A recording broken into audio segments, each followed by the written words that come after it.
Começam agora as aulas do 5º ano do Ensino Fundamental. Vem aí, Língua Portuguesa. Bom dia, pessoal! Tudo bem? Então vamos para mais uma aula de língua portuguesa. Pega lá o seu material, tá? O lápis, o caderno, a borracha, a caneta, o texto que a gente começou a escrever na aula passada, né? Deixa separadinho aí que hoje nós vamos continuar também. Então, quais são os nossos objetivos para a aula de hoje? Então, continuamos com o objetivo da última aula, reescrever textos narrativos literários lidos pelo professor, observando a forma e composição, personagens, enredo, tempo e espaço. E utilizar em textos palavras com correspondências regulares, contextuais e irregulares, entre grafemas e fonemas, ampliando o domínio da ortografia. Então, iniciando nossa aula, nós vamos fazer novamente a leitura do texto A Rosa Assombrada. Então, vocês podem acompanhar a professora pela tela ou quem quiser e estiver aí com o material complementar pode ler no seu material. Bem, A Rosa Assombrada, Ângela Lado. Há mais ou menos 100 anos vivia em bom despacho uma moça órfã que vira e mexe ia rezar para Santo Antônio e acabou arrumando um fã, o sacristão. Certo dia a moça estava rezando com muito fervor. Sem percebeu, pediu em voz alta: Santo Antônio, me dá um sinal, quero saber com quem vou me casar. O sacristão, que estava atrás do altar, aproveitou a deixa e sapecou na hora disfarçando a voz: você vai se casar com aquele que lhe entregar uma rosa bem na saída da igreja.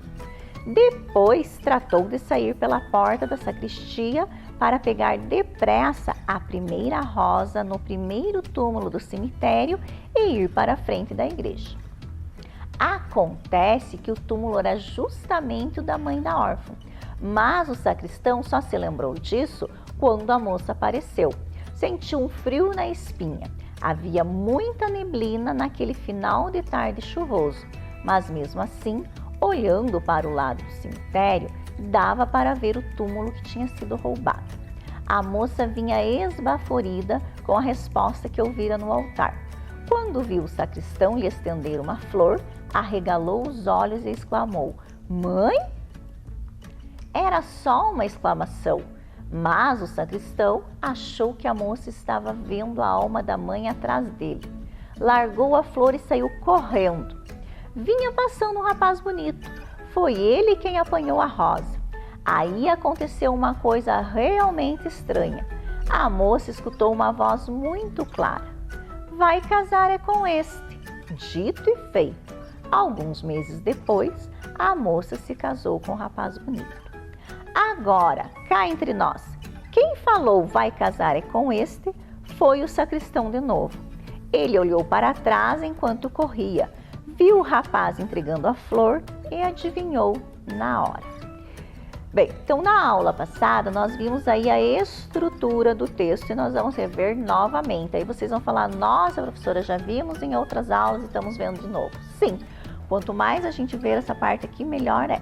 Então, título: A Rosa Assombrada. Introdução: tem que ter os personagens, o espaço, o tempo. No caso do conto que nós estamos trabalhando, os personagens que aparecem na introdução são a moça e o sacristão. O espaço é o lugarejo de bom despacho, o tempo há mais ou menos 100 anos. O desenvolvimento, que é a parte que nós vamos estar vendo melhor no dia de hoje. Então, onde vai nos trazer o enredo, os acontecimentos, né, totais dessa história, desse conto, dessa narrativa. E a conclusão, que é o destino final dos personagens. Então, na aula passada, nós trabalhamos com esse trechinho aqui da introdução. Então, há mais ou menos 100 anos, vivia em bom despacho uma moça órfã que vira e mexe a rezar para Santo Antônio e acabou arrumando um fã, o sacristão.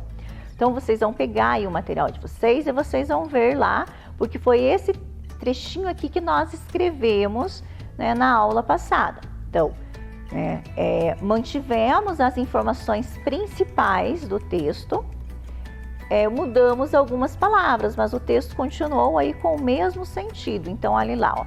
Há mais ou menos 100 anos, em Bom Despacho, vivia uma moça órfã que sempre ia rezar para Santo Antônio e até tinha um fã, o sacristão.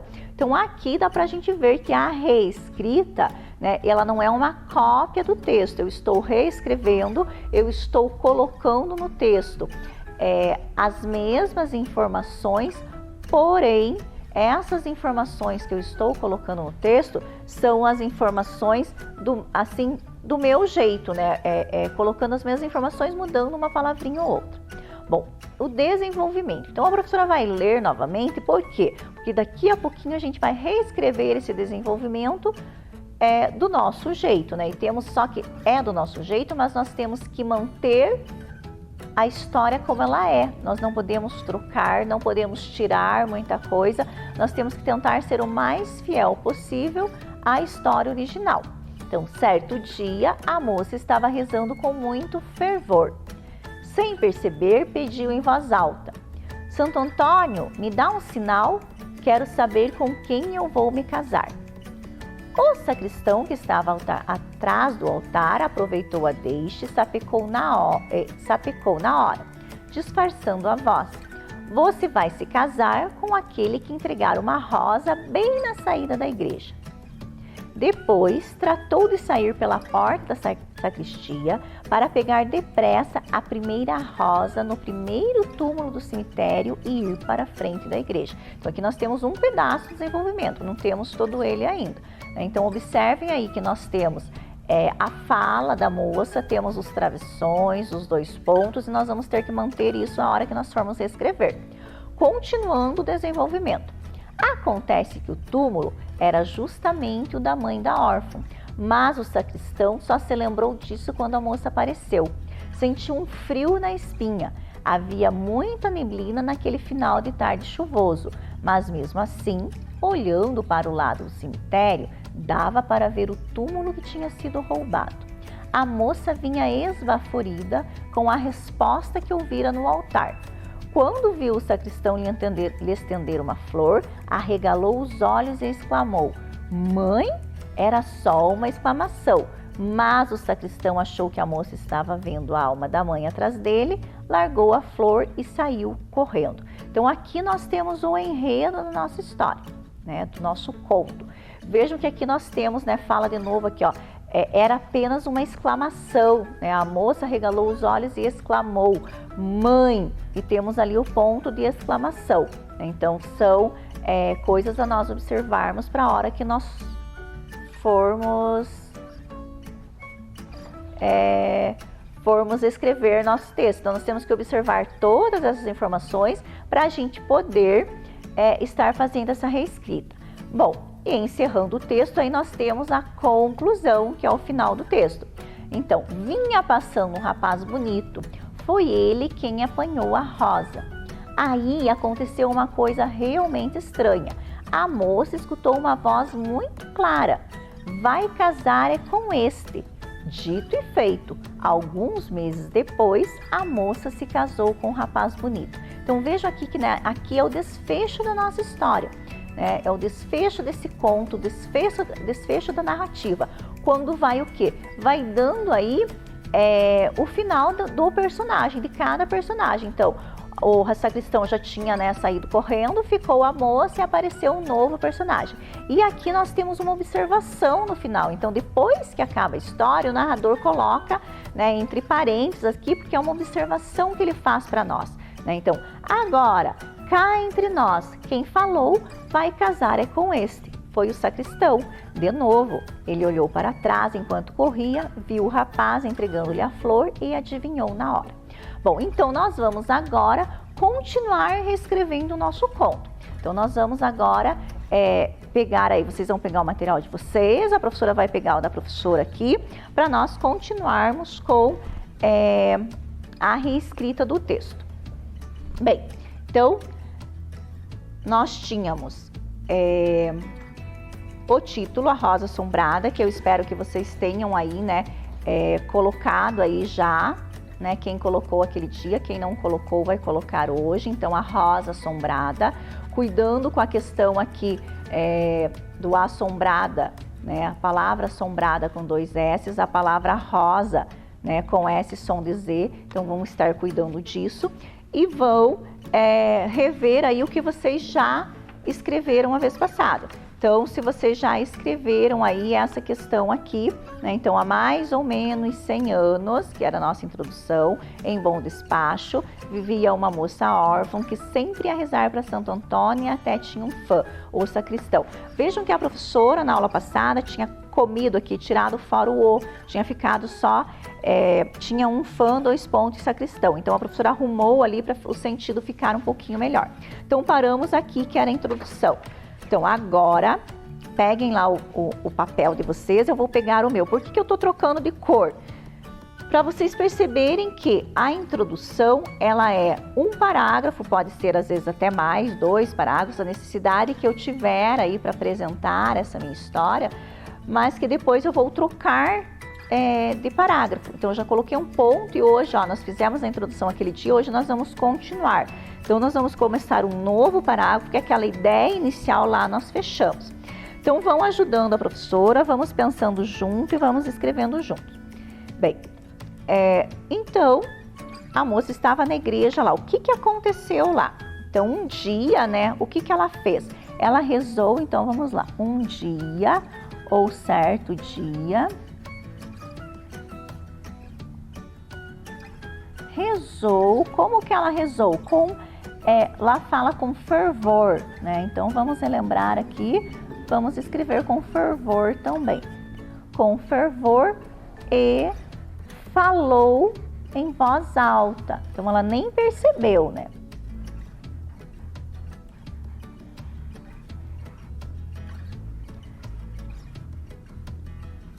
Então, ó, tentem acompanhar lá, professora. Então, um dia rezou com fervor e falou em voz alta.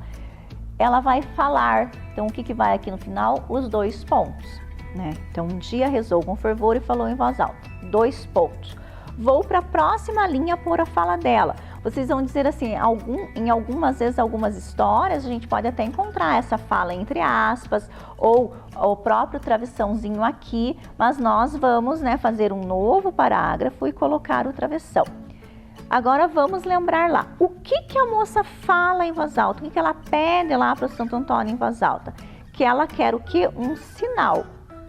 É isso, né? Então vamos escrevendo lá. Então, quero um sinal. Que sinal para quê que ela queria? Isso mesmo, ela queria saber com quem que ela ia casar, né? Então, quero um sinal para, né, saber com quem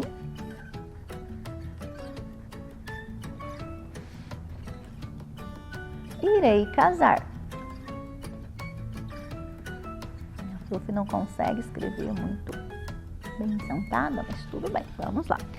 Então, olha, um dia rezou com fervor e falou em voz alta: quero um sinal para saber com quem irei casar. Tá, o que acontece quando ela fala isso? Quem que aparece? Vai aparecer aí o outro personagem da nossa história que já foi apresentado lá na introdução, que é o sacristão, tá? Então, na outra linha, parágrafo. Vejam de novo, então, ó, mais um parágrafo. Então, o sacristão, o que o sacristão faz? O sacristão está ali e ouve, né? E ele era fã dela, então ele queria casar com ela. Então, o sacristão ouviu e, né, disfarçou a voz, né, aproveitando o momento ali, então, ele disfarçou a voz. Acho que vamos pôr, o que você ouviu, ele disfarçando, vamos pôr assim. E disfarçando, ó, disfarçando com C cedilha, disfarçando a voz, falou ou disse. Eu vou usar o disse, que a professora já usou o falou ali. Então, disse com 2 S. Se ele vai dizer, 2 pontos. Então, o sacristão ouviu e disfarçando a voz, disse. O que o sacristão fala para ela? Vamos lembrar? Vocês lembram lá? pensem. Vocês estão com o texto, ó, a professora está sem o texto para olhar, né? O texto está na cabeça da professora, vocês estão com o texto aí para dar uma olhadinha, mas não copiar. Então, o sacristão ouviu e, disfarçando a voz, disse. O que o sacristão diz para ela? Que ela vai se casar com quem? Vamos lá, então, ó. Parágrafo, travessão, letra maiúscula. Vai se casar com aquele ou com quem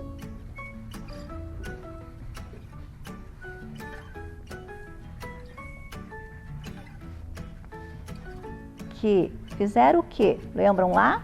Que lhe entregar. Vamos colocar o lhe aqui, né?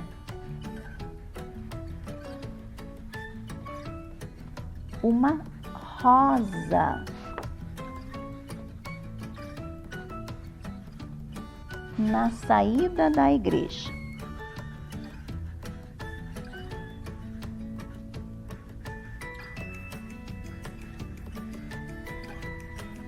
Certo? Estão conseguindo lá? Então, olha lá. Um dia rezou com fervor e falou em voz alta: quero um sinal para saber com quem irei casar. O sacristão ouviu e, disfarçando a voz, disse: vai se casar com aquele que lhe entregar uma rosa na saída da igreja. Tá, quando ele fala isso, ele está pensando que em ele entregar a flor para ela, para ele poder casar com ela. Então, o que ele faz? Lembram lá? Ele sai correndo, sai depressa, né? Fala lá no texto.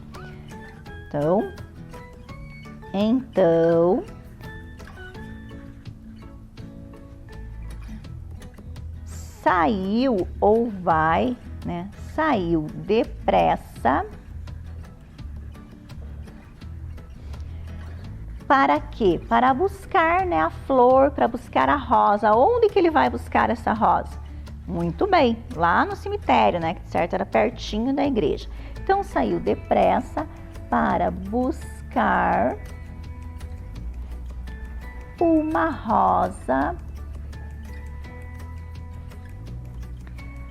E fala no que fala que é no primeiro túmulo do cemitério. Por quê? Porque era mais perto, para dar tempo dele pegar essa rosa, né? Então, no primeiro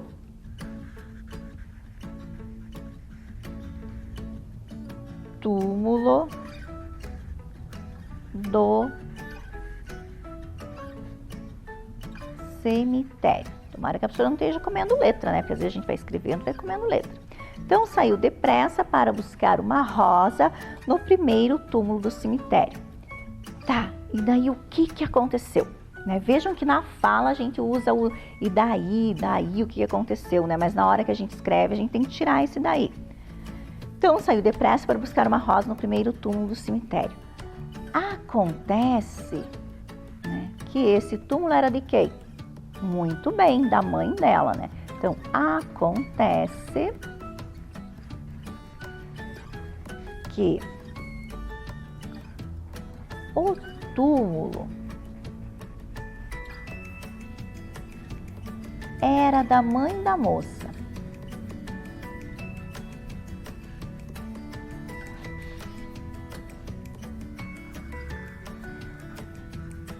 E ele lembra disso? Não, né? Ele só lembra disso quando? Quando ele vê ela, né? Mas ele só lembra disso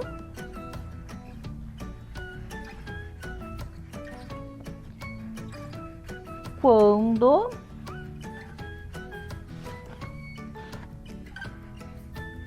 vê a moça saindo da igreja. Então, ó, a professora está escrevendo aqui, mas vocês às vezes podem estar pensando aí nessa escrita com algumas palavras diferentes. Às vezes a gente pode usar palavras que têm o mesmo sentido, né, que são palavras sinônimas. Então, só lembra disso quando vê a moça, ó, aqui a professora já comeu aqui, deixa a professora pôr entre parênteses aqui. Só lembra disso quando vê a moça, tem que tirar o da aqui, ó. Quando vê a moça saindo da igreja. E ó, quando a gente está escrevendo, se vocês estiverem escrevendo com caneta, né, Não é para ficar passando, né, errorex, ficar riscando. A gente pode colocar entre parênteses assim que a professora sabe que está errado. Então, vamos ler esse trechinho aqui? Então saiu depressa para buscar uma rosa no primeiro túmulo do cemitério. Acontece que o túmulo era da mãe da moça, vírgula, mas ele só lembra disso quando vê a moça saindo da igreja. Tá. Aí o que acontece? Quando ele viu a moça saindo da igreja, o que fala lá no texto? Vocês lembram? Ou vocês que estão olhando o texto aí, fica mais fácil. Ele sente um arrepio, né? Então, acontece com a moça, mas ele só lembra disso quando vê a moça saindo da igreja. Então, vamos continuar aqui, dá para continuar na mesma linha, né? Porque nós estamos continuando esse raciocínio, que ele só lembra quando vê ela saindo da igreja, acontece o quê? Então, ele sente um arrepio.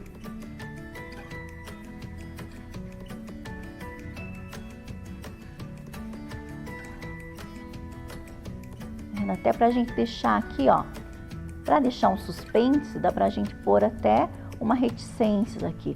Ele sente um arrepio. Lá no conto diz que ele sente um arrepio na espinha, né? Mas a Pro vai deixar assim, ele sente um arrepio, né? Dá aquela sensação de medinho. Tá, e o que fala lá? Por que ele sente um arrepio? Porque ele lembra, né, que é aquele túmulo da moça, e porque como que estava aquele dia? Quais são as características do dia que aparece no texto? Vocês lembram lá como que estava? Tinha neblina e era um dia chuvoso, né? Então, vamos aqui começar um novo parágrafo, porque aqui a gente terminou essa ideia que ele foi e buscou lá no túmulo. Ele lembrou quando viu ela saindo e sentiu um arrepio. Então, havia, né, verbo haver com H, muita neblina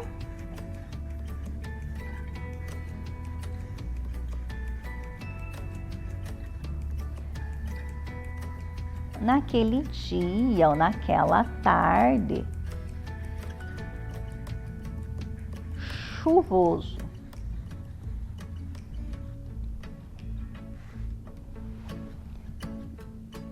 Mas dava para ver.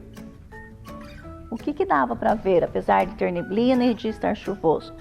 Dava para ver o túmulo que havia sido roubado, né? Isso mesmo, havia muita neblina naquele dia chuvoso, mas dava para ver o túmulo. Como a professora usou o tinha, ou havia ali, a professora vai usar o tinha aqui, né? Que tinha sido roubado. O que tinha sido roubado do túmulo? A rosa, né? Então, havia muita neblina naquele dia chuvoso, mas dava para ver o túmulo que tinha sido roubado. Vamos pôr um pontinho aqui. Quando, o que acontece daí? A moça sai da igreja, né? Então, quando a moça... Como que ela saiu da igreja? Vocês lembram? Esbaforida, né? Quando a moça sai da igreja esbaforido. O que é esbaforida? É sem fôlego, né? Ofegante.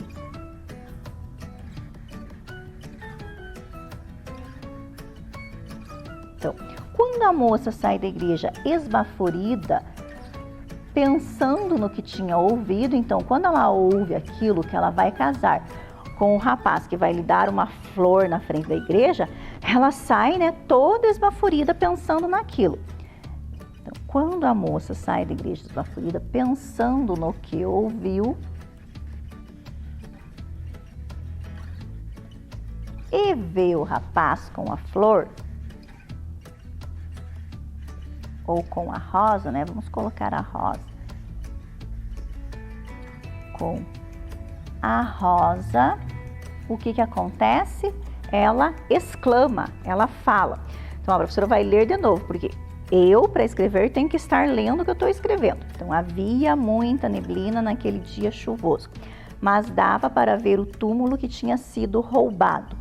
Quando a moça sai da igreja esbaforida, pensando no que ouviu, e vê o rapaz com a rosa, vírgula, exclamou ou exclama, né? Porque a professora colocou quando sai da igreja, então a professora vai pôr exclama. O que ela exclama? Isso mesmo, mãe. Então, se eu estou falando que ela exclama, o que eu vou pôr aqui?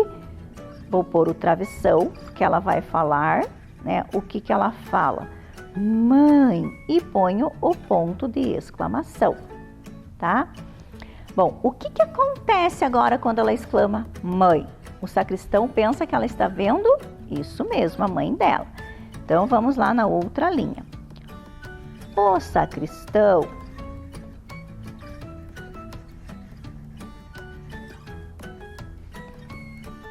pensando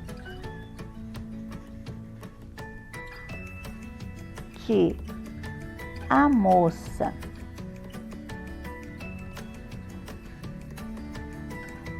estava vendo.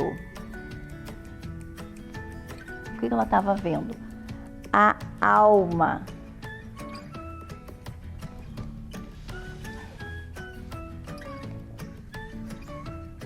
da mãe atrás dele.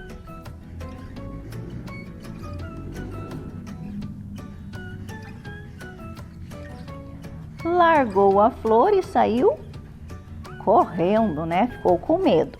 Então, os sacristão pensando que a moça estava vendo a alma da mãe atrás dele, largou a flor e saiu correndo. Então, aqui nós temos o enredo aqui da nossa história, tá? Do nosso texto aqui. Então, até aqui, né, a gente fica com o enredo. Agora a gente vai o quê?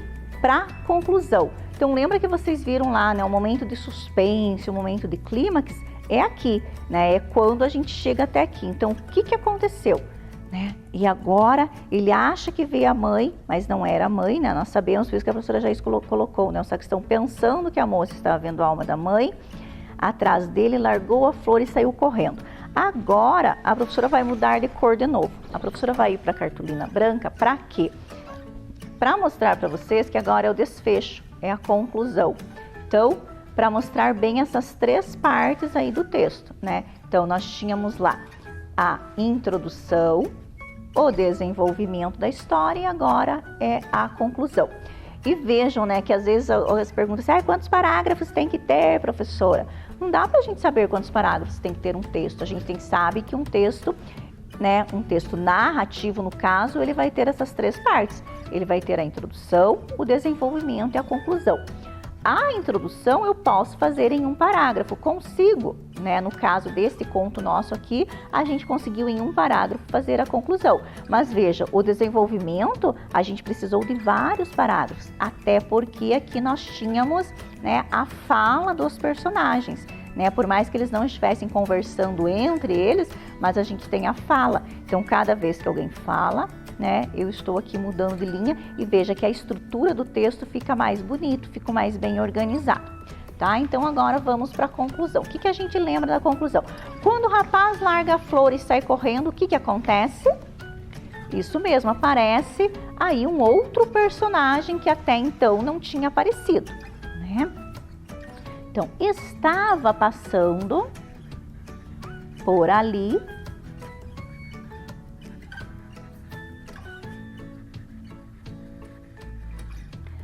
qual que era a característica desse novo personagem que passava? Era um rapaz bonito, né? Então, estava passando por ali um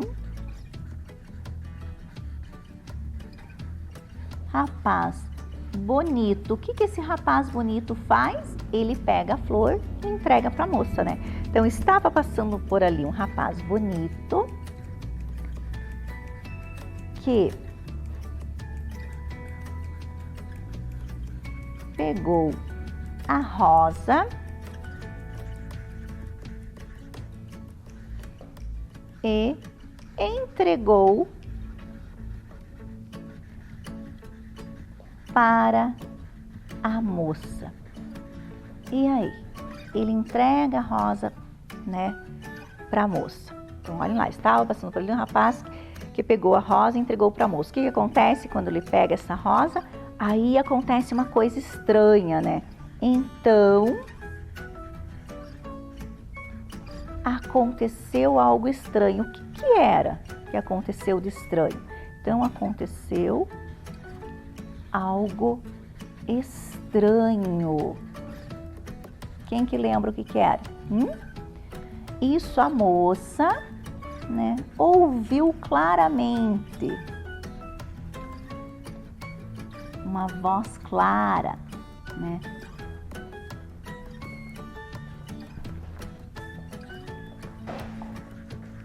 Clara dizendo. Se vocês não estiverem conseguindo acompanhar a professora, vão olhando, vão vendo, porque daí depois sozinhos vocês vão conseguir fazer, mesmo que não consigam fazer agora, só de estar acompanhando a professora. Então aconteceu algo estranho, a moça ouviu uma voz clara dizendo, o que a voz dizia? Vai casar é com este.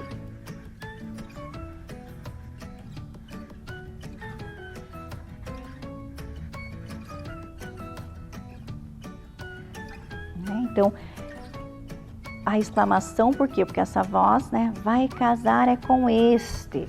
E aí, o que acontece, né? Dito e feito, né? Então, dito e feito. Algum tempo depois,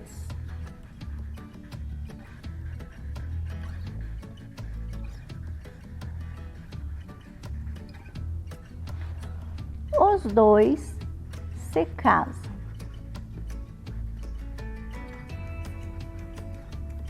E assim, né, termina a história. Mas, lembra que a professora falou que nessa história, nesse conto, o autor, o narrador, ele faz uma observação. Lembram o que ele fazia uma observação? Vamos deixar um espacinho, se vocês tiverem espacinho, e daí entre parênteses a gente vai colocar essa observação que o narrador faz. Então, qual que é a observação que ele faz? Né? Cá entre nós, né? Cá entre nós. Então, só contando para nós, não lá para os personagens, né? Entre nós. A voz que a moça ouve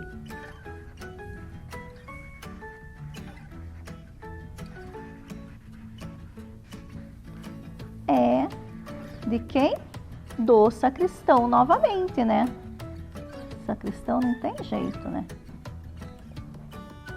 Então, cá entre nós, a voz que a moça ouve é do sacristão, que quando corre, olha para trás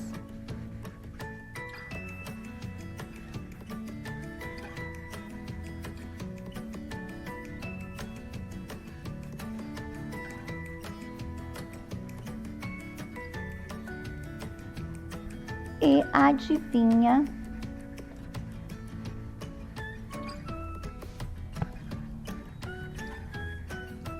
o que vai acontecer. Porque na realidade ele fala que ela vai se casar com quem entregar a flor, né? Ele sai correndo, azar dele. Então, ó, terminamos aqui o nosso texto. Então, só relembrando lá. Então, aquilo que a professora falou, não precisa vocês ficarem assim, a professora não consegui terminar, a professora escreveu muito rápido, não consegui acompanhar. O objetivo da professora hoje é que vocês entendam como que acontece essa estrutura do texto, tá? E que vocês tenham a capacidade de estar fazendo isso de maneira independente, sem, né, a professora estar ajudando.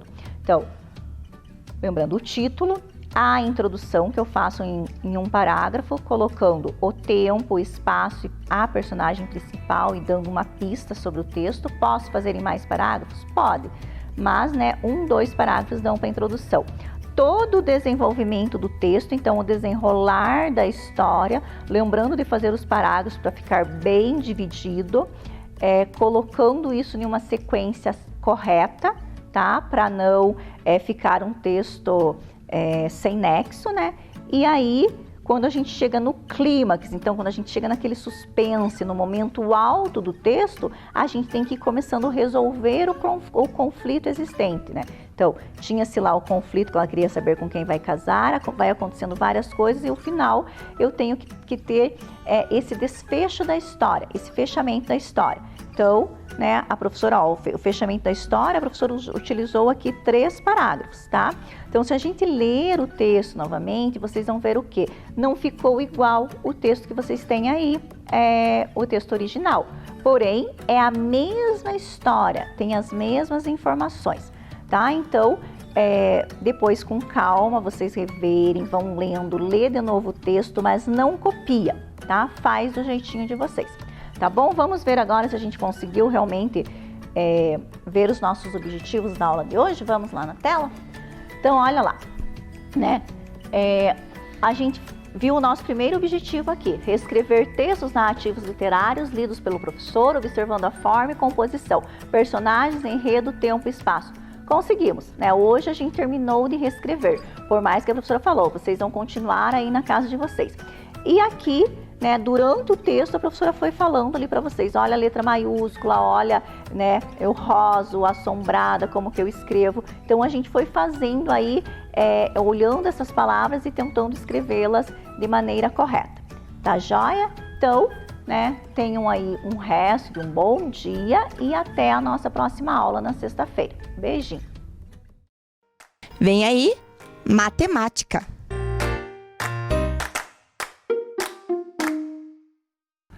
Olá, crianças! Tudo bem com vocês?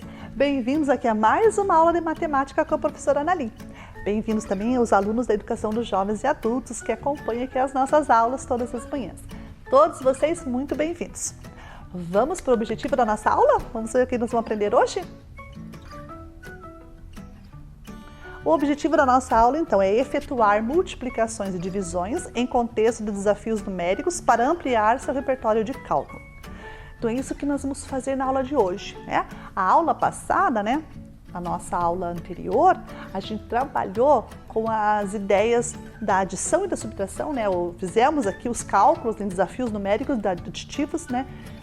Envolvendo tanto adições quanto subtrações.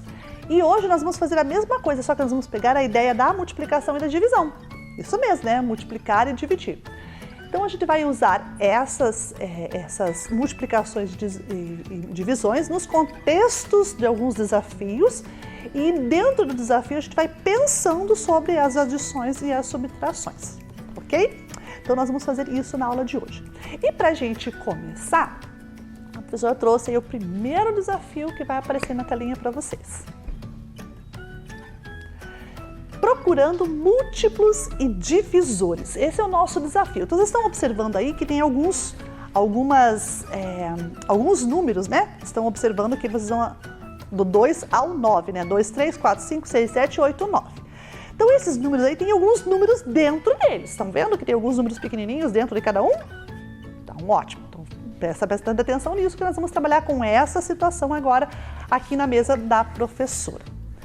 Então, vejam, nós temos aí, né, na telinha apareceu para vocês, essa mesma imagem que está aqui no cartaz ao lado que a professora trouxe, né? Nós temos ali os números, né, do 2 até o 9, e dentro dos números nós temos alguns outros números pequenos, né? 2, 4, 6, 8, 10, 12, 14, 16, 18, 20, 22, 24 no número 2. 5, 10, 15, 20, 25, 30, 35, 40, 45, 50, 55, 60 no número 5. 4, 8, 12, 16, 20, 24, 28, 32, 33, 40, 44, 48 no 4. E assim, né, por diante aí nos outros números. Então veja aqui, cada um desses números que estão aqui no nosso cartaz traz dentro deles alguns números bem familiares. Vocês já ouviram esses números, já viram esses números em algum lugar aí? Né, no contexto aí do 2, do 4, do 5, já viram? Em algum lugar? Aonde?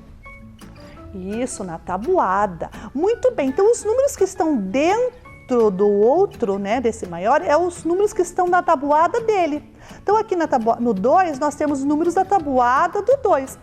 Ah, professora, mas a tabuada vai só até o 20, no 2 no caso, né?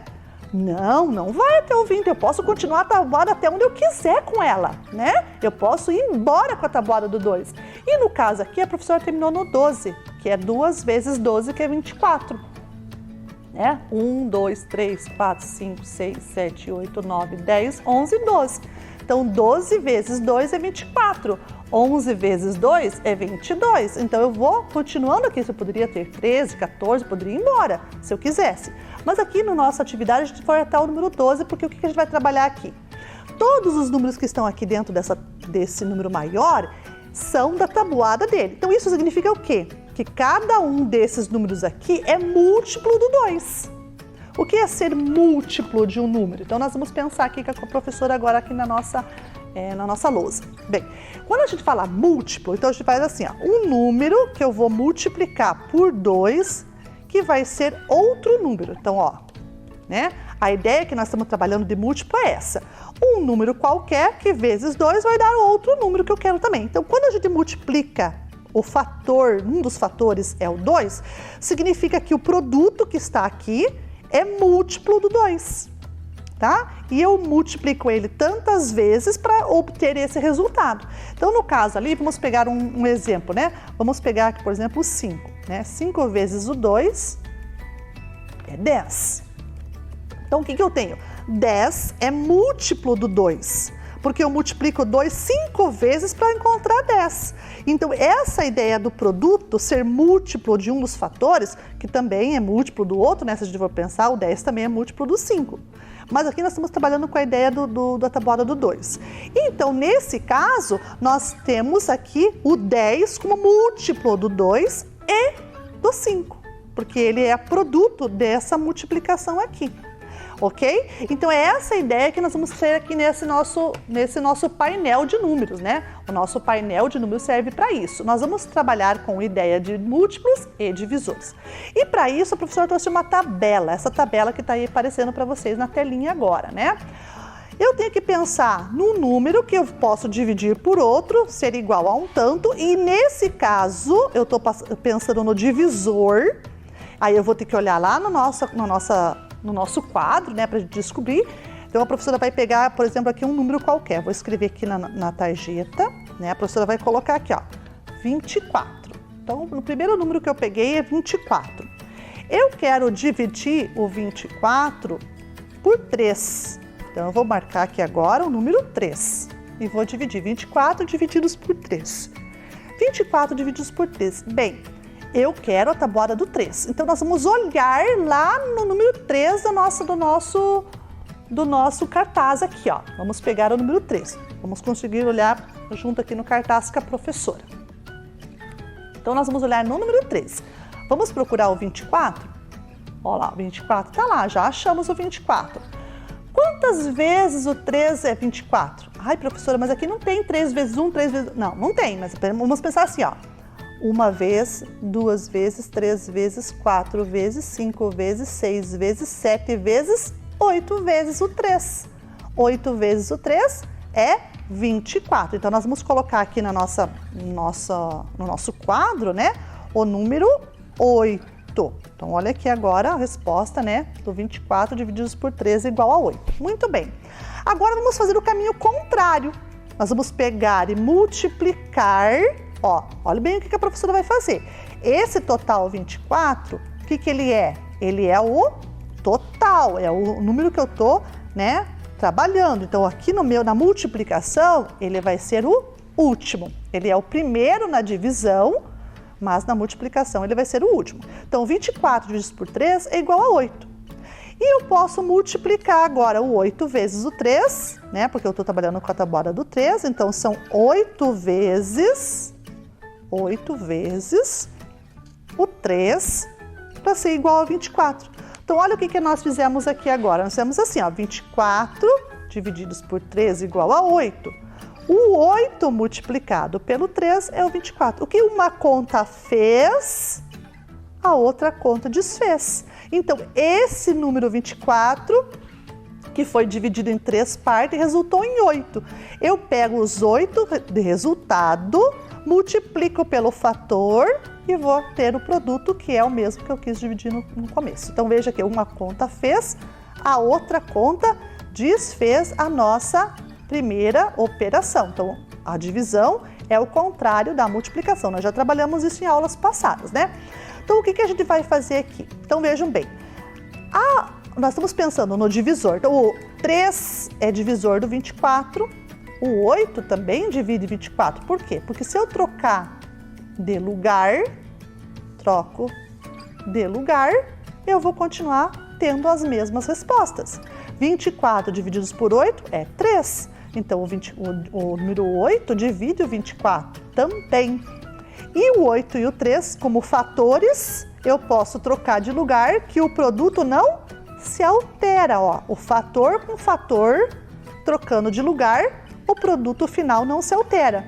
E no caso aqui, o divisor e o quociente também. Quando eu troco o divisor e o quociente, o meu dividendo, né, o número total que eu estou dividindo, também não se altera. Então, eu posso ter 24, que é dividido por 3, e por 8 também ao mesmo tempo. Então, eu posso fazer essa relação aqui entre divisores e múltiplos, né? Múltiplos do 24, o 8 com o 3.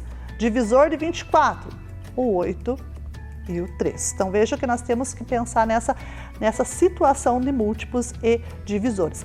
E aqui no nosso cartaz, a gente tem muitas outras possibilidades. Por exemplo, 36, né? Vamos pegar o 36 lá da tabuada do 6. Vamos colocar o 36 aqui na nossa tarjeta. Vamos colocar ele aqui na linha de baixo. 36. No nosso painel lá, né, o 6, no 36 estava na tabuada do 6, não é? Vamos lá, 36 na tabuada do 6. Tem 36 em outra tabuada qualquer aqui? Veja se vocês conseguem descobrir o 36 em outra tabuada, que não seja do 6, claro, né? Porque o 6 a gente já utilizou. Tem mais algum lugar? Tem, aonde que tem? No 4, muito bem, olha aqui, ó, o 36 aqui, ó, no 4. Só no 4? Tem mais algum? Tem lá no 9, lá o 36 no 9. Então, o 36, ele também tá no 3, olha aqui, ó, no 12. O 12 vezes 3 é 36, tá vendo? Então, nesse caso, o 36, ele tem múltiplo o 6, o 3, o 4 e o 9. Então, eu posso dividir o 36 por 6, por 4, por 3 e por 9? Posso. Vamos fazer aqui a primeira divisão. Divididos por 6. 36 divididos por 6 dá quanto? Bem, lá na nossa tabela, a gente viu que 6 vezes 6 era 36. Então, 36 divididos por 6 dá 6. E 6, vamos lá multiplicar agora. 6 vezes o 6, vamos multiplicar o 6 vezes o 6. 6 vezes o 6 são, no final, 36. Então, aqui, ó, a nossa relação aqui da nossa tabuada só do 6. Então, olha, o 6 é o número que predominou aí na nossa relação dos números da tabuada, né? Agora, vamos ver qual outro número que nós temos na tabuada que a gente pode usar com o 6 também. O 4, né? Nós vimos lá, olha na nossa tabuada, vamos ver lá. Aqui na nossa relação, ó, o 36 está aqui, ó, no 4. Então, eu posso pegar o 4 vezes o 36, ou 36 divididos por 4. Então, vamos ver o que a minha professora vai fazer aqui agora? Vou tirar os 6, que os 6 a gente já viu, e vamos colocar o 4. 36 divididos por 4. 36 divididos por 4 dá quanto? Vamos olhar na nossa tabela de novo. Vamos ver aqui no número. 34, vamos começar lá do 1, ó. 1 vezes 4. Então, 1, 2, 3, 4, 5, 6, 7, 8, 9. Então, qual é a divisão aqui, a resposta? Vamos ver aqui, 36 divididos por 4 dá 9. E se eu pegar o 9 e fazer a multiplicação, ó, 9, pego a resposta 9, multiplico pelo fator 4, eu vou encontrar o 36. Então, olha a relação dos divisores e dos múltiplos, né? Eu tenho 4 e 9 como divisor de 36.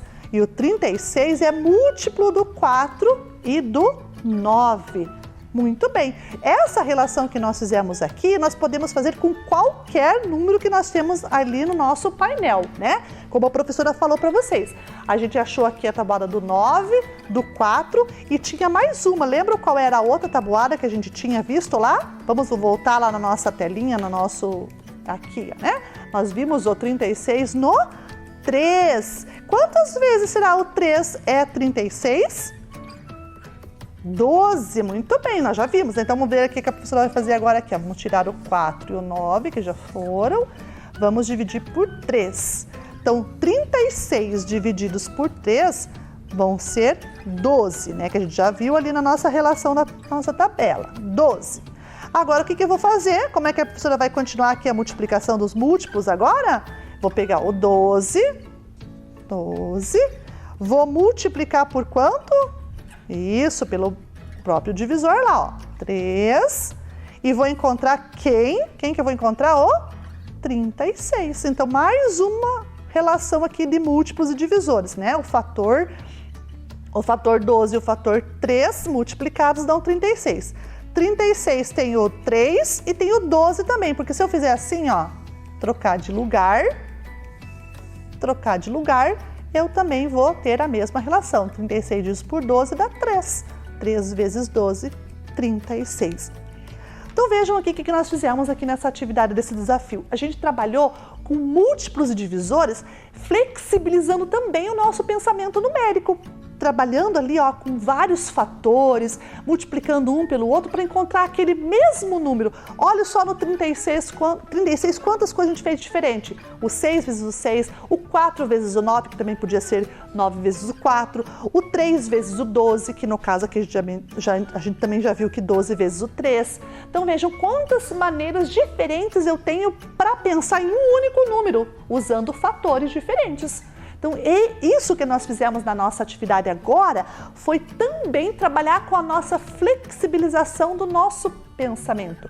Então, pensar em números, né, diversas formas, diversas maneiras de formar aquele número agora não usando mais adições, né? Na aula passada nós usamos adições.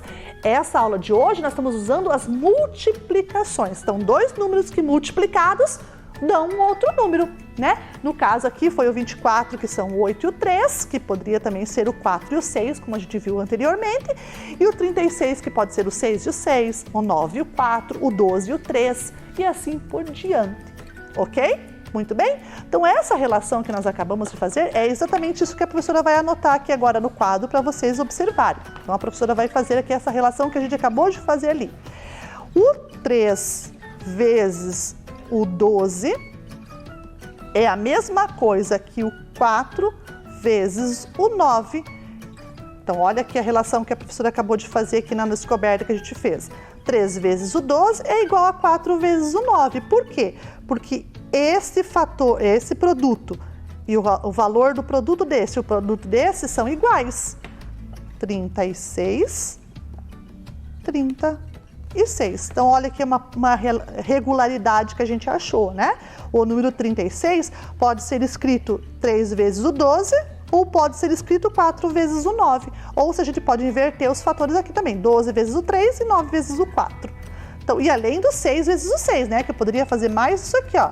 6 vezes o 6, que também é 36.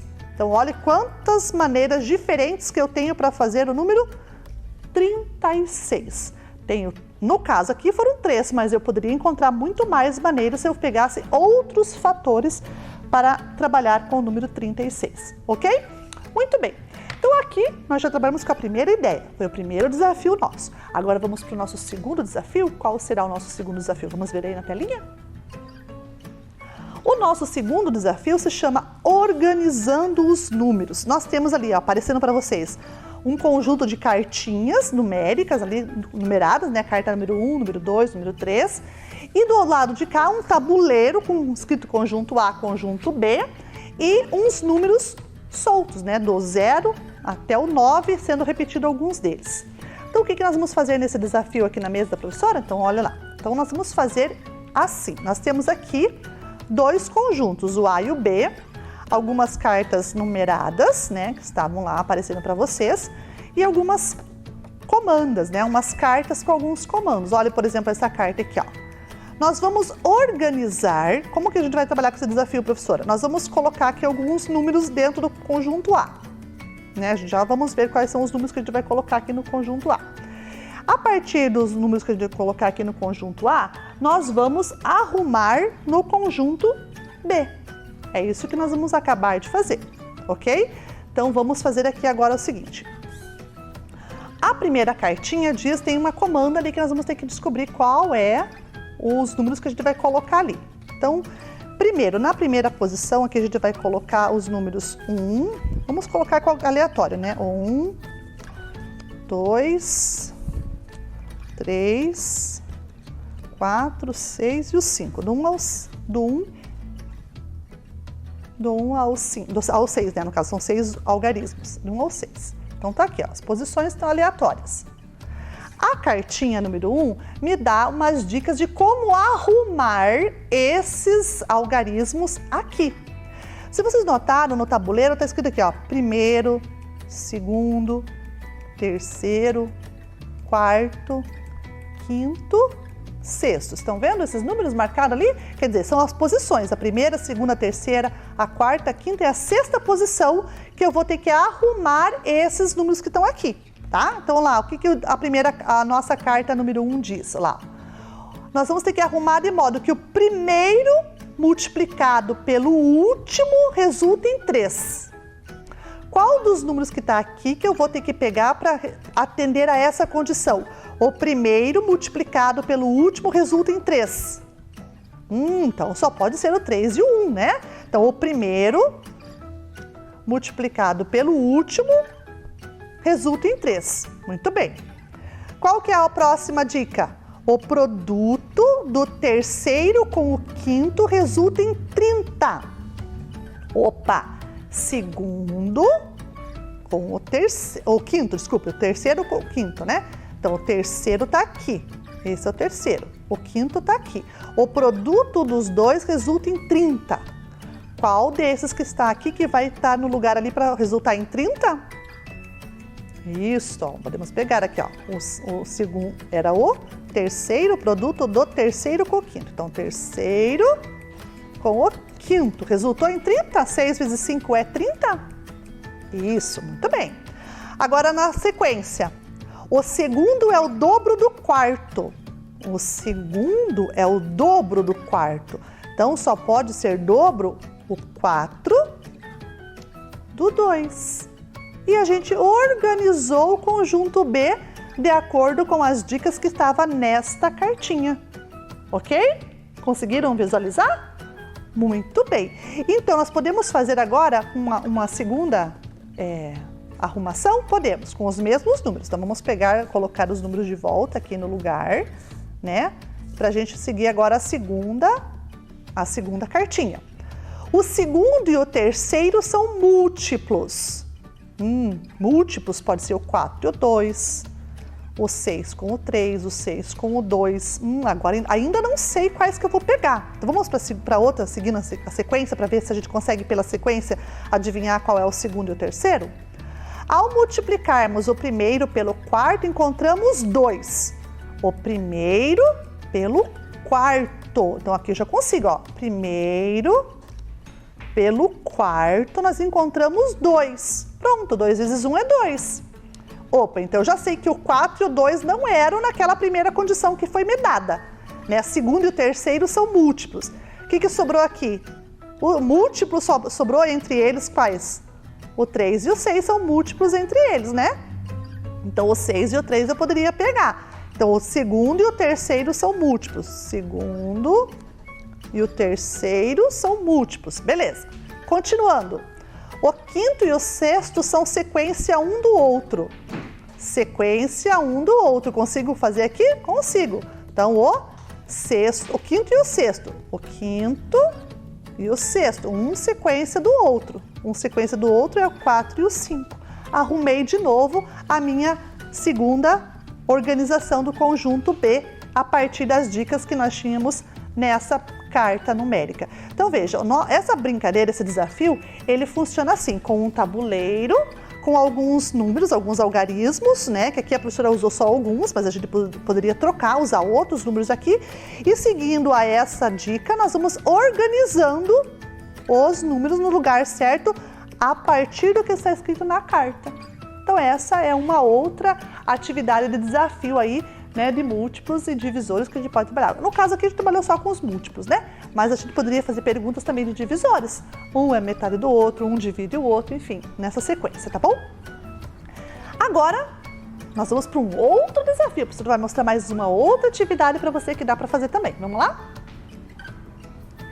Então, o nosso outro desafio, o nosso terceiro desafio é dos fatores, né? Pensando em fatores, nós vamos usar para essa atividade um tabuleiro que nós vamos estar observando aí na telinha de vocês, que vocês estão vendo aí que existe um tabuleiro de 4 quadrantes, divididos ali, né, em 4 partes iguais. Essas 4 partes iguais, elas têm umas bolinhas, né, umas maiores, umas menores, que vão estar ali recebendo algumas cartinhas numéricas, que essas que estão aí do lado da imagem desse tabuleiro para vocês verem. E esses números que estão ali, né, os maiores, ficam na esfera, no círculo maior, e os menores ficam nos círculos menores. Então tá aqui, né? A professora trouxe aqui na mesa também o tabuleiro para vocês verem. Esse tabuleiro que tá lá, né? É o mesmo tabuleiro do Pensando em Fatores. Nós vamos pegar um número e vamos pensar em dois fatores que o produto deles dê o número que está aqui. Ó, por exemplo, 20. Eu ponho 20.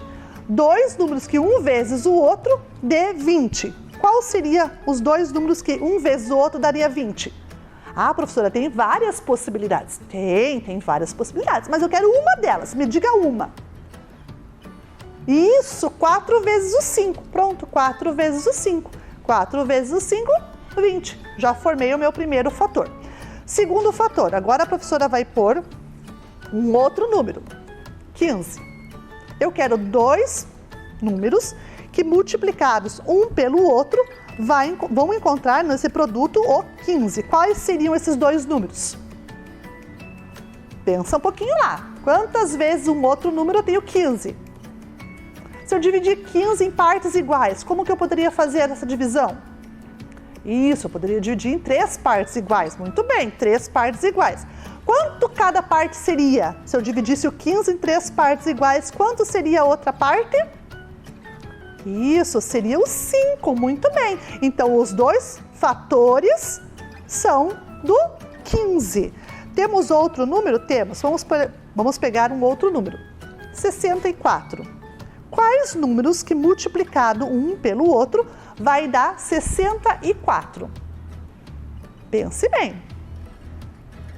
Isso, são dois números iguais, isso mesmo, alguém já falou lá, ó, que é 8 vezes 8. Muito bem, 8 vezes 8, 64. Ótimo. Agora vamos para o 24. Ah, o 24, nós temos muitos números possíveis para 24, né? O 24 é um número bem flexível, porque eu posso fazer várias multiplicações, vários fatores para compor o 24. Mas um deles seria o quê, por exemplo? 24 dividido na metade. Quanto é metade de 24? 12, muito bem. 12 vezes quanto que dá 24? 2. Muito bem. Mas existe outra possibilidade de fazer 24? Existe. Qual a outra possibilidade de fazer 24? Na tabuada do 6, por exemplo. Tem 24 na tabuada do 6? Tem. Quantas vezes o 6 é 24? Isso, 4 vezes o 6. Então, olha, mais uma dica de mais um fator para trabalhar aqui com o 24. Então, vejam, todos esses números que estão aqui nos círculos maiores são os inteiros. E os menores são os fatores que eu multiplico um pelo outro para encontrar esse aqui. É por isso que o jogo ou atividade, o desafio, se chama Pensando em Fatores. Achar dois fatores que o produto seja aquele número que eu estou solicitando aqui na nossa cartinha do círculo maior. No caso aqui a professora fez 4, mas a gente pode brincar com muito mais. Gostaram dessa atividade, desse desafio? Então a professora vai disponibilizar também para vocês todos os desafios que estão aqui na aula de hoje lá no blog da professora para vocês poderem acessar e brincar um pouco mais aí na sua casa e assim aprender brincando, tá bom? Bem, mas aqui a gente usou material manipulável, né? A gente brincou aqui com cartinhas, com os tabuleiros, a gente olhou nos cartazes, mas a professora também elaborou um jogo eletrônico para você. Isso mesmo. Se você tiver condições aí na sua casa de acessar a internet, né, com a ajuda do pai, da mãe, pede ajuda para eles, porque a gente não pode fazer tudo muito sozinho, né? Então a gente pede ajuda pro pai para acessar a internet. E lá na internet, nesse endereço que eu vou daqui a pouquinho mostrar para vocês, tá o jogo que a professora montou. Aí você brinca um pouquinho lá. Ele é um jogo muito simples, que você vai gostar de fazer. A professora já vai mostrar para vocês aqui agora. Mas, além desses, existem muitos outros bem parecidos com esse, de outras pessoas que também elaboraram jogos eletrônicos. Então, vamos ver aí na telinha agora qual é o jogo que a professora trouxe? Vamos ler? O nome do jogo é Abra Caixa. Qual o número é? Então, Abra Caixa, qual o número é? É um jogo que está nesse endereço que está aparecendo aí nesse sublinhado azul para vocês aí, tá? Depois vocês podem anotar esse endereço, jogar lá na barra da internet, ou se você não tiver condições de acessar, a professora vai disponibilizar também o endereço, o link, né? Lá no blog da professora, você pode entrar no blog que vai estar lá o link para você acessar esse jogo. Então, ou esse desafio numérico, né? Podemos chamar também de desafio numérico. Nesse desafio, temos que escolher uma caixa por vez para ser aberta. Então, ali nós temos 4 caixas. Nela, há uma pergunta sobre o múltiplo numérico e 4 opções de resposta para que você pode escolher uma delas só. Então, são 4 opções, você vai escolher somente uma. Cada caixa tem um tempo de resposta, né? Você tem um tempo para dar a resposta em cada caixa. São 30 segundos, se a professora não se engana. Mas o tempo é o de menos, tá? Quer dizer, o tempo conta, mas aqui na nossa atividade agora não importa o tempo. Ele vai contar para o jogo, mas para a nossa atividade ele não conta. E nesse tempo, quando você terminar de responder, vai ter um tempo que você usou. Então, dos 30 segundos, você usou 10 segundos. Esses 20 segundos que sobraram vão ser atribuídos à pontuação do jogador. Então, o jogador vai ter pontuação de acordo com o tempo que ele responder a atividade. Quem responder antes tem maior pontuação.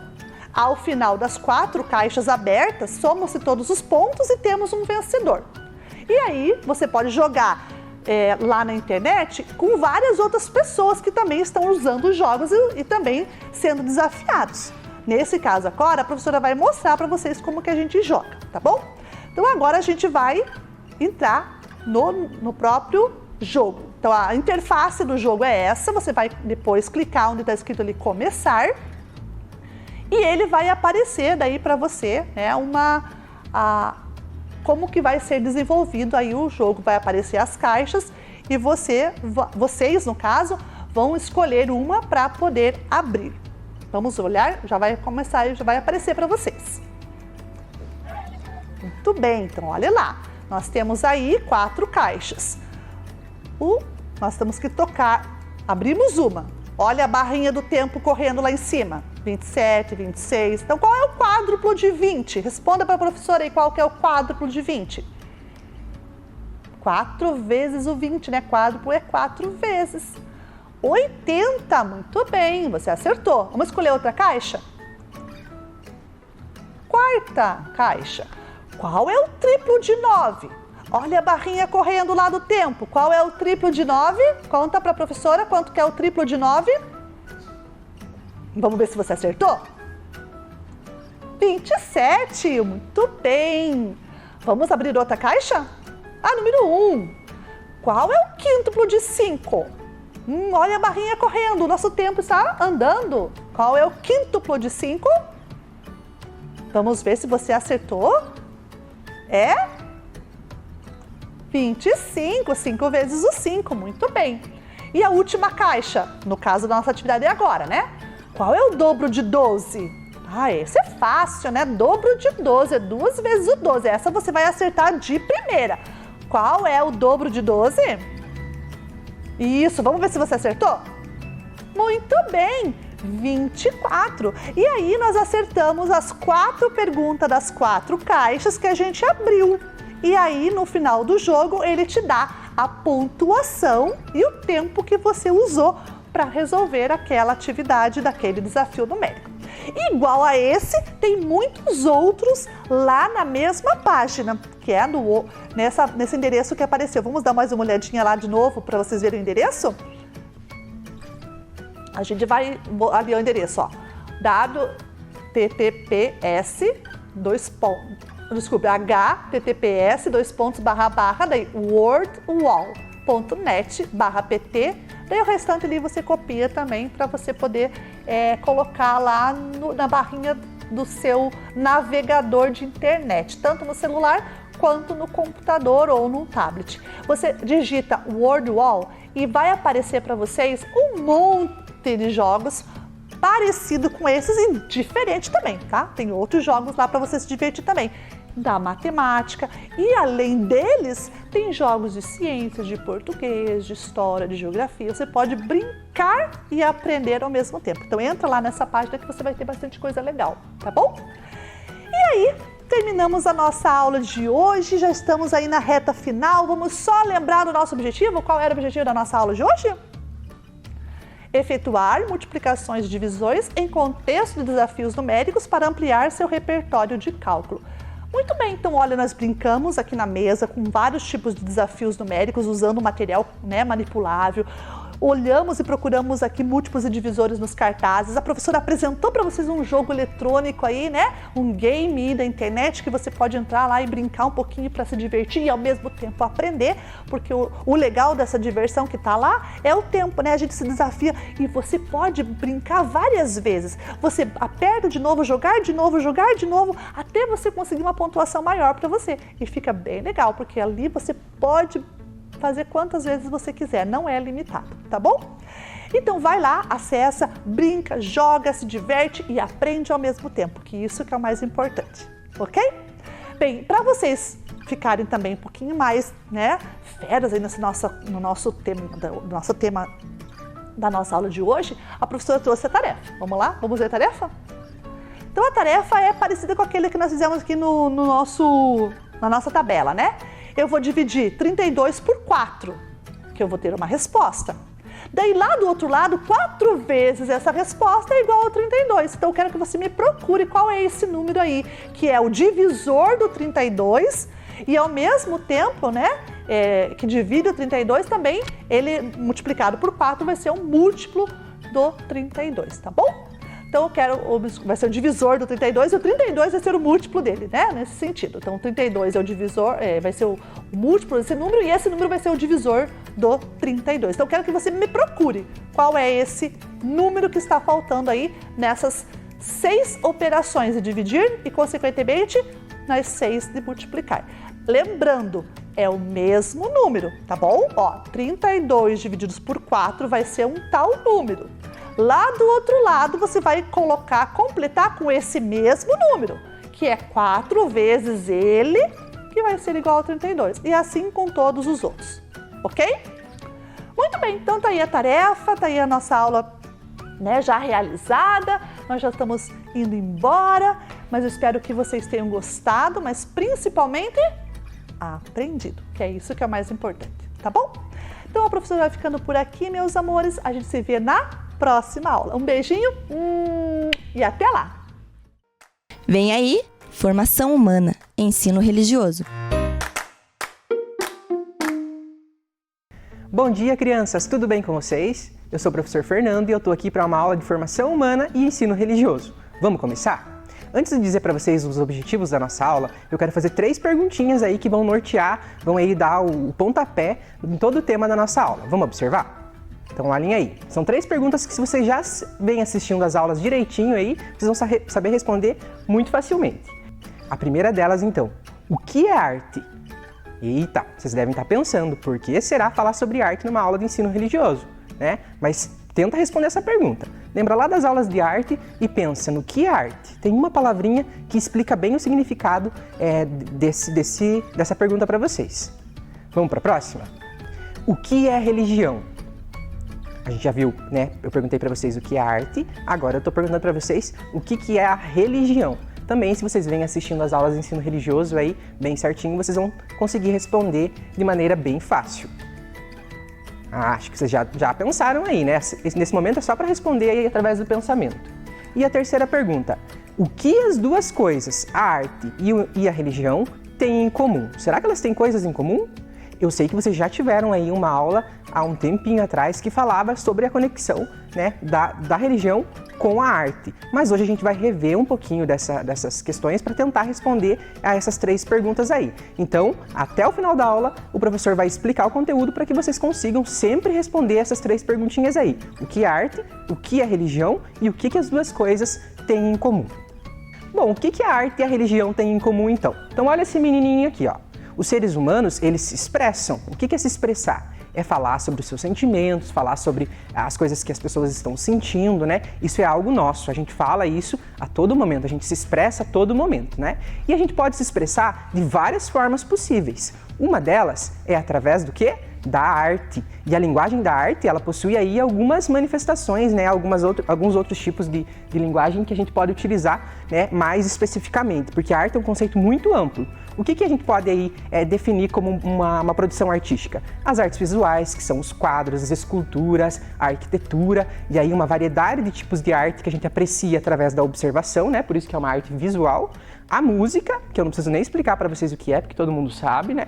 A dança também, muito fácil, e o teatro. O teatro são as encenações. Então a gente pode se expressar através da arte, utilizando aí essas 4 linguagens: as artes visuais, a música, a dança e o teatro.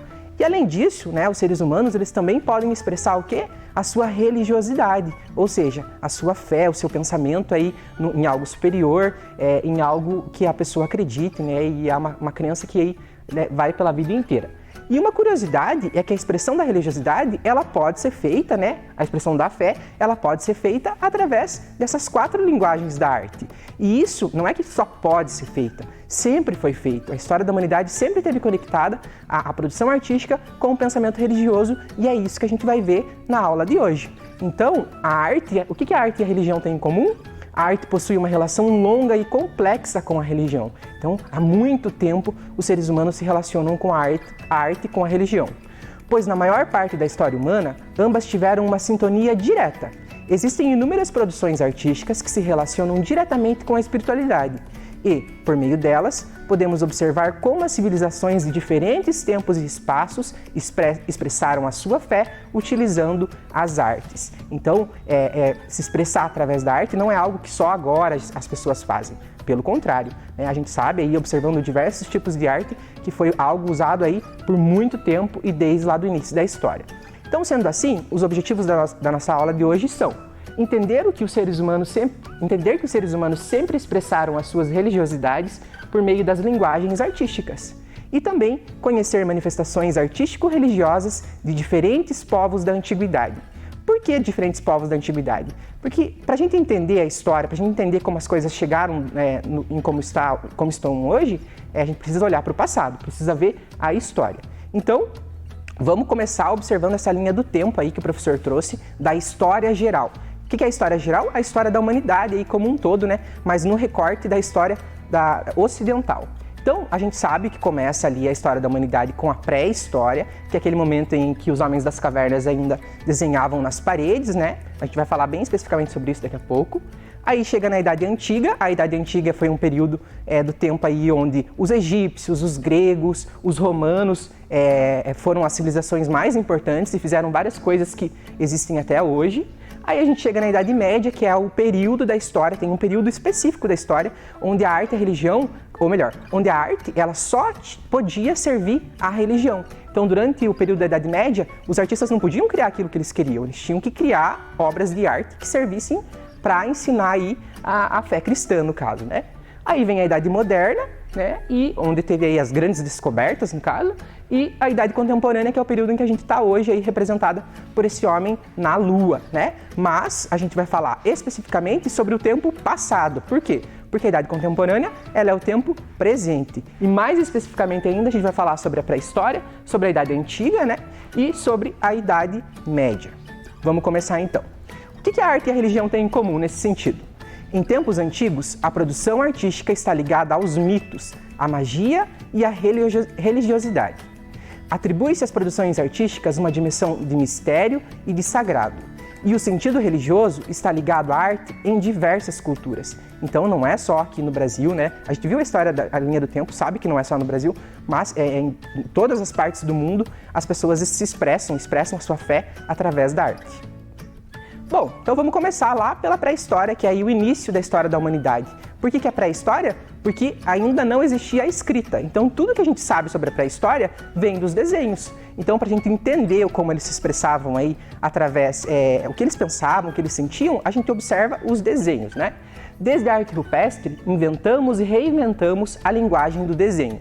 Em cada cultura, desenhos com simbologias religiosas e ritualísticas são criadas. E aqui a gente está vendo algumas imagens aí, né, da arte rupestre, e eu quero explicar para vocês o que significava. Então, as pessoas dessa época, elas viviam em um lugar muito perigoso, né? Pensa, não tinha inventado fogo, não tinha eletricidade, não tinha luz, e a comida dependia do quê? Da caça, né? Então, essas pessoas, à medida que elas iam permanecendo num determinado lugar, os animais começavam a se afastar, porque eles sabiam, né? Os animais aí conhecem o perigo. E o perigo era o humano ali, no caso, de transformar o animalzinho numa comida, né? E à medida que esses animais iam saindo do lugar, esses povos, essas pessoas, elas tinham que migrar, né? Elas tinham que sair daquele lugar e procurar um novo lugar para viver. Então, observando os desenhos, né, o que os arqueólogos descobriram, né? Os arqueólogos, que são as pessoas que estudam esse período aí da história, que os desenhos eram feitos com uma função aí mística, porque os povos pré-históricos acreditavam que ao desenhar na parede ali o animal sendo caçado, o animal ganhando o bebezinho, como nessa imagem do meio aí, dá para ver ali que a barriguinha da mãe, né, tá vazia porque o bebezinho já saiu, tá ali embaixo. Então eles desenhavam isso porque eles acreditavam que tinha algo místico. Desenhando poderia acontecer. Então eles tinham essa fé, no caso, né, de que o desenho poderia contribuir para que eles conseguissem caçar mais facilmente e não se arriscar tanto, porque as pessoas morriam muito nesses embates de caça, principalmente nesse período aqui, onde nem ferramenta ainda usava, né, não existia nem faca, para vocês terem uma ideia. Então era muito complicado. Então eles usavam o desenho como uma forma aí de tentar se conectar com uma magia superior que os ajudasse no momento da caça.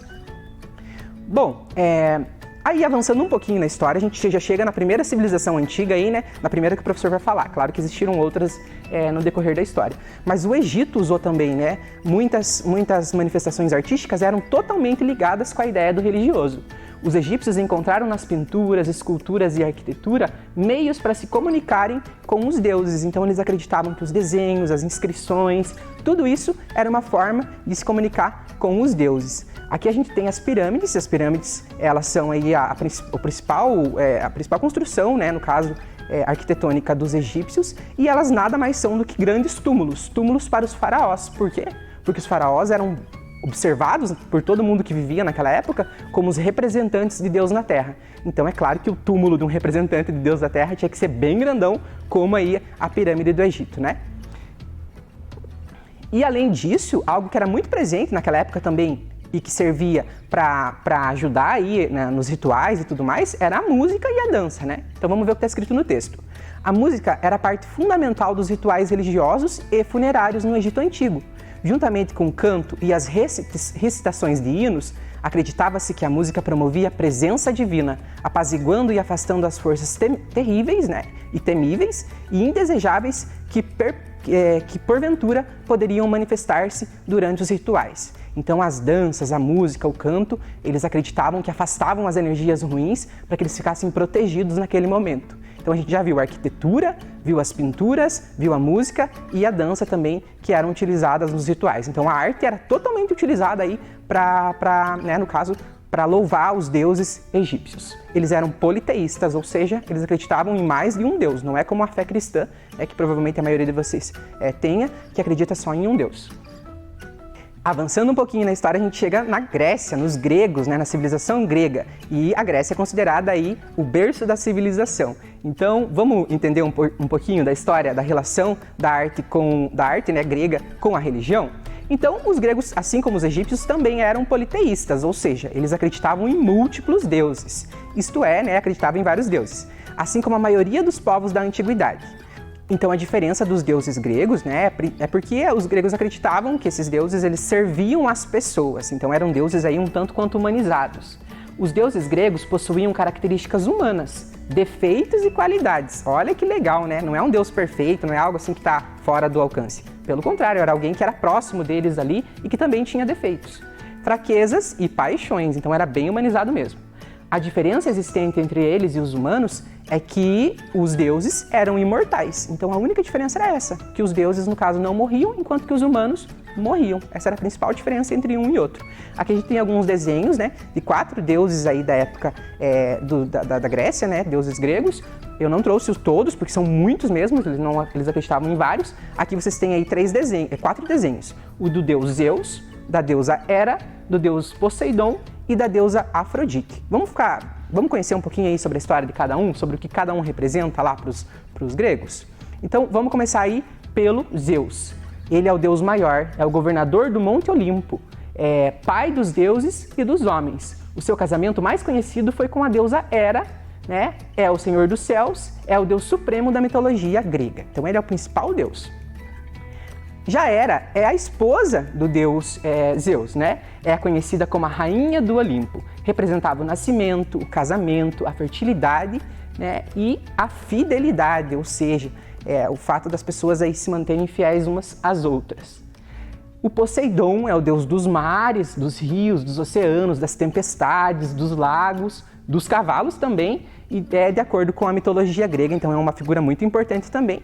E além disso, a gente tem aí a deusa Afrodite, que é a deusa do amor e da beleza. Então olha como era diferente o pensamento dos gregos em relação ao que a gente acredita hoje, né? O que a maioria das pessoas acredita hoje. Os deuses e as deusas da Grécia Antiga foram representadas através de escultura. Então, o que a gente quer saber é como que eles usavam a arte, né, para poder falar sobre essas crenças deles. Então, olha aqui 4 esculturas diferentes feitas lá no período da Grécia Antiga, de Zeus, de Hera, de Afrodite e de Poseidon. Então, eles utilizavam aí todas essas esculturas para poder falar um pouco, né, para poder contar um pouco sobre a sua fé. Outra figura grega responsável aí pela criação de uma das linguagens da arte, que é o teatro, é o deus Dionísio. Vou contar um pouquinho para vocês sobre a história do deus Dionísio. Ele era o deus do vinho. Olha que diferente, né? Tinha até um deus pro vinho, para uma bebida. E eram feitas grandes festas para Dionísio e às vezes uma pessoa ou outra ali bebia um pouquinho mais e começava a ficar engraçadão, né? Começava, no caso, a querer imitar as coisas, bem coisa aí de quem às vezes bebe demais e sai do controle, né?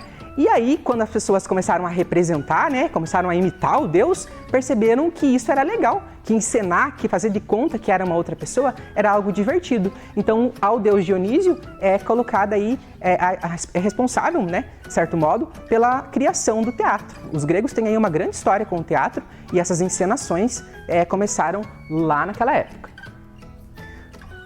Bom, avançando um pouco mais na história, pulando algumas outras civilizações, a gente chega naquela idade que o professor falou para vocês, que foi a idade onde a arte era utilizada somente para falar sobre a fé, que foi o período medieval. E medieval vem de Idade Média. Idade Média foi um período aí da humanidade que quase não foi feita muitas coisas aí produtivas para a história da humanidade. Por isso que é médio, Idade Média. Então, nesse momento, o cristianismo se tornou a principal religião, a fé oficial, ou seja, qualquer manifestação religiosa era proibida, né? Qualquer outra manifestação religiosa. As pessoas tinham que ser cristãs. Se não fossem, elas eram perseguidas, né? Enfim, sofriam vários tipos aí de crimes. A arte, nesse momento, ela era um serviço da religião, né? Para quê? Para propagar a fé e a exaltação da pessoa sagrada, do governante. Já vou mostrar para vocês como que o governante aí aparecia como uma figura também muito importante lá, junto a Cristo, por exemplo. O imperador era visto como representante de Deus na Terra, ele tinha um poder e importância tamanha. A ele cabia definir os rumos da vida de todo mundo que morava naquela região, naquele lugar, né? Então olha aqui essa representação aqui que está lá numa catedral em Istambul, e aí nada mais é do que um mosaico construído, um dos 3 milhões de mosaicos que tem lá na Basílica de Santa Sofia. Reparem que tanto aqui tem a figura central, tem ali no caso Cristo, né? Mas na lateral tem quem? Tem o imperador e a imperatriz. E eles estão usando ali na cabeça auréolas. Olha, o professor colocou ali um grifo para vocês observarem. Isso aqui, essa pintura demonstra o quanto os imperadores achavam que eles eram, aí no caso, tão importantes quanto Deus. E as pessoas daquela época também pensavam dessa mesma forma, né? Olha essa outra aqui, esse outro mosaico que dá para ver bem a construção ali da figura e mais uma vez o imperador colocado quase como se fosse um santo, né? Isso já fez parte da história da fé cristã, da fé católica. Naquela época, as igrejas eram consideradas bíblias de pedra. Por quê? Olha o que esse Papa falou na época, né? O Papa Gregório Magno. As imagens fazem para os analfabetos o que a escrita faz para os que sabem ler. Então pensa só, uma pessoa que é analfabeta às vezes pegava a Bíblia e não conseguia entender nada naquela época, né? Mas se elas vissem toda a história da Bíblia contada através da arte nas igrejas, isso queria dizer então que as igrejas eram consideradas bíblias de pedra. E as igrejas se desenvolveram muito nessa época, né? Elas se tornaram extremamente atrativas e contavam aí toda a história da fé. Como vocês podem reparar aí, cada vez mais altas porque eles acreditavam que quanto mais alta a igreja fosse, mais perto de Deus essas pessoas que estivessem ali dentro estariam. Bom, mas a história da fé cristã não foi sempre marcada por riquezas e ostentação. Lá no comecinho da história, teve um período onde a fé ela era proibida de certo modo. A gente vai ver de forma bem rápida aqui a arte paleocristã, que é a arte que foi feita pelos primeiros cristãos em Roma, quando ainda era tudo muito proibido.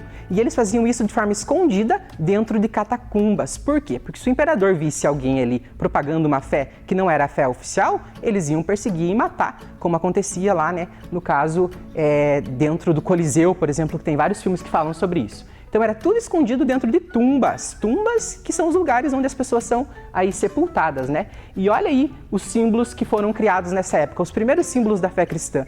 O professor não vai falar especificamente para vocês sobre cada um, mas dá para vocês verem como eram essas representações aí, esses desenhos. Cada um tinha um significado. Olha o peixe, por exemplo. O peixe era um símbolo que servia para que os cristãos se reconhecessem. Então, eu não podia falar que eu era um cristão naquela época, se eu fosse, né? Como que eu ia conversar com uma outra pessoa sobre a fé? Eu desenhava no chão a figura de um peixe e aquela outra pessoa entendia que se tratava de um cristão e que não teria risco de morte. Para vocês verem como foi do 8 ao 80, né? Começou proibido, que não podia ninguém ser, inclusive seria morto, e chegou no fim da Idade Média, onde as pessoas que não fossem cristãs também eram mortas. Muito curioso esse fato aí da história.